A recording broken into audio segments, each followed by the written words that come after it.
ये कहानी है दुनिया के सबसे खतरनाक और जालिम बादशाह चंगेज खान की, जो अपनी जिंदगी में लगभग कोई भी जंग नहीं हारा। चंगेज खान के वक्त में खौफ और डर का दूसरा नाम ही चंगेज खान हुआ करता था। ये वही चंगेज खान है जिसे इतिहास में दुनिया के सबसे बड़ा जालिम और सबसे बड़ा कातिल इंसान माना जाता है। चंगेज खान ने अपनी पूरी जिंदगी में हमारी दुनिया के लगभग 40 मिलियन लोगों का कत्ल किया था। चंगेज खान की फौज जिस इलाके से निकलती थी, उस इलाके में इंसान के साथ साथ जानवर और परिंदों को भी कत्ल कर दिया करते थे, क्योंकि ये लोग पूरे शहर को आग लगाकर तबाह कर दिया करते थे। जो भी शहर चंगेज खान फतेह किया करता था दोस्तों, उस शहर को इस कदर तबाह करता था जैसे कि यहाँ कभी कोई इंसान था ही नहीं। ईरान के एक इतिहासकार के मुताबिक चंगेज खान ने ईरान में इतना खतरनाक कहर बरसाया था कि इसके हमले की वजह से ईरान की लगभग 25 लाख की आबादी घटकर आधी लाख तक हो गई थी। दोस्तों, उस वक्त चंगेज खान इतना ताकतवर था कि जिस कौम को चाहे आसानी से फतेह कर लेता था। चंगेज खान मुसलमानों के साथ साथ ईसाई और दीगर धर्मों को भी बहुत नुकसान पहुँचाया था। दोस्तों, आपको जानकर हैरानी होगी कि अपने खौफ से पूरी दुनिया को हिला देने वाला चंगेज खान अपनी पूरी जिंदगी में सिर्फ एक ही इंसान से बहुत डरता था। चंगेज खान ने इस बहादुर योद्धा के बारे में ये भी कहा था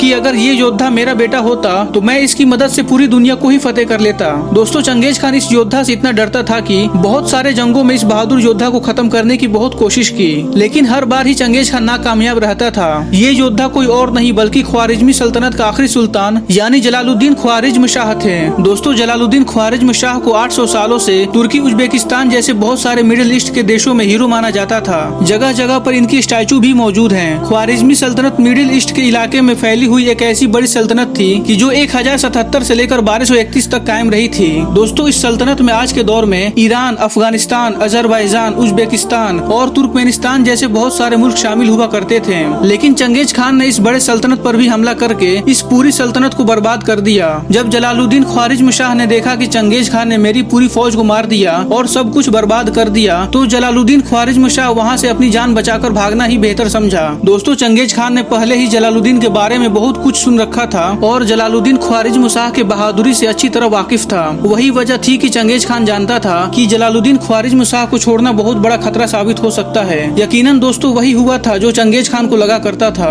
जलालुद्दीन ख्वारिज्म शाह जंगलों में रह कर अपने वफादारों के साथ मिलकर छोटी छोटी फौजें बनाकर चंगेज खान की फौज पर हमला करना शुरू कर दिया था, जिसकी वजह से चंगेज खान की फौज को बहुत बड़ा नुकसान उठाना पड़ा था। चंगेज खान ने कई बार आमने सामने के मुकाबला में भी जलालुद्दीन को खत्म करने की बहुत कोशिश की, लेकिन वो हर बार नाकामयाब रहता था। चंगेज खान जलालुद्दीन से इतना परेशान हो गया था कि जलालुद्दीन का पता देने वाले इंसान के लिए बड़े इनाम का भी ऐलान कर दिया था। इतनी कोशिश करने के बाद भी चंगेज खान कामयाब ना हो सका था। कुछ इतिहासकार लिखते हैं कि अगर जलालुद्दीन ख्वारिज्म शाह एक बड़े फौज को इकट्ठा करने में कामयाब हो जाते हैं तो वो शायद चंगेज खान को भी खत्म कर देते हैं। जंगल में भटकने वाले जलालुद्दीन के पास सबसे बड़ी परेशानी ये थी कि उसके पास चंद वफादार सिपाहियों के अलावा कोई बड़ी फौज मौजूद नहीं थी। दोस्तों, जलालुद्दीन शाह ने अपनी दौर की बहुत सारी मुस्लिम सल्तनतों से भी मदद मांगी थी, लेकिन लगभग हर मुस्लिम सल्तनत ने चंगेज खान की डर की वजह से इनकार कर दिया था। दोस्तों, जलालुद्दीन शाह ने इंडिया आकर उस वक्त के बादशाह इल्तुतमिश से भी मदद मांगी थी, लेकिन सबकी तरह इल्तुतमिश ने भी इनकार कर दिया था। दोस्तों, चंगेज खान ने जलालुद्दीन का पीछा करते करते सिंध नदी तक आ पहुंचा था। उसके बाद चंगेज खान ने इल्तुतमिश के दरबार में अपने सिपाहियों को भेजा और जलालुद्दीन की मदद न करने को कहा, क्योंकि इल्तुतमिश भी जानता था अगर मैंने जलालुद्दीन की मदद की तो चंगेज खान भी मेरी सल्तनत को बर्बाद कर देगा। इसी वजह से जलालुद्दीन शाह की मदद नहीं की। दोस्तों, चंगेज खान ने जलालुद्दीन ख्वारिज्म शाह के तारीफ में एक ऐतिहासिक बात बोली थी। उसने कहा था कि आफरी हो उस बाप पर जिसने ऐसे बेटे को पैदा किया है और आफरी हो उस माँ पर जिसने इस बहादुर बेटे को दूध पिलाया है।